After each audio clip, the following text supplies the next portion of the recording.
முருகனே துணை. அனைவருக்கும் இனிய வணக்கம். ஆன்மீகம் ஸ்டார்ட்ஸ் உங்களை அன்புடன் வரவேற்கிறது. பதிவு: கணவன் மனைவி ஒற்றுமை பலப்பட கருப்பட்டி தீப வழிபாடு. கணவன் மனைவிக்குள் சண்டை, குடும்பத்தில் நிம்மதியில்லை. கணவன் பேசினாலும் பிரச்சனை, மனைவி பேசினாலும் பிரச்சனை, இருவரும் இருந்தாலும் பிரச்சனை.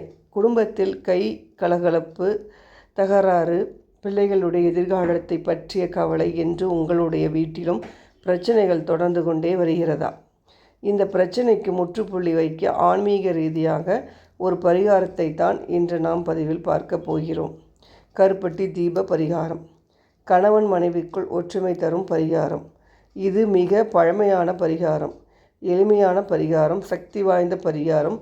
இந்த பரிகாரத்திற்காக நீங்கள் அதிகமாக செலவு செய்ய வேண்டிய அவசியம் கூட கிடையாது. ஒரு வெள்ளிக்கிழமை இந்த விளக்கை வீட்டில் ஏற்றலாம். 3 வெள்ளிக்கிழமைகள், 5 வெள்ளிக்கிழமைகள் கணக்கு வைத்து இந்த தீபத்தை ஏற்றி பாருங்கள். உங்கள் வீட்டில் இருக்கும் கஷ்டங்கள் படிப்படியாக குறையும். கணவன் மனைவிக்குள் ஒற்றுமை ஏற்படும். சரி, அந்த தீபத்தை எப்படி ஏற்றுவது என்று இப்போது பார்த்துவிடலாம். கருப்பட்டி தீப ஏற்றும் முறை. கடைகளில் கருப்பட்டி விற்கும், அதை வாங்கி கொள்ளுங்கள். கொட்டாங்குச்சியை கவிழ்த்து வைத்தது போல இருக்கும் அல்லவா? அந்த கருப்பட்டிக்கு மேல் பகுதியில் கொஞ்சம் ஆழமாக துளை போட்டு கொள்ளுங்கள். அதில் சுத்தமான நெய் ஊற்றி பஞ்சுதிரி போட்டு தீபம் ஏற்றி பூஜை அறையில் வைக்க வேண்டும். கருப்பட்டியை அப்படியே நிற்க வைத்தால் அடியில் சப்போர்ட் இல்லாமல் கீழே சாய்ந்துவிடும்.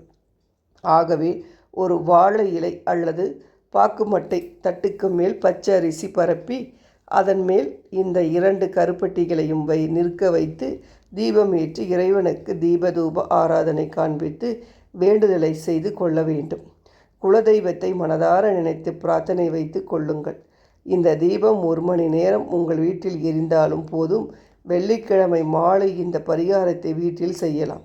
வெள்ளிக்கிழமை காலை நேரத்திலும் இந்த பரிகாரத்தை வீட்டில் செய்யலாம். மறுநாள் இந்த கருப்பட்டியை கொண்டு போய் பசுமாட்டிற்கு சாப்பிடுவதற்காக கொடுத்து விட வேண்டும்.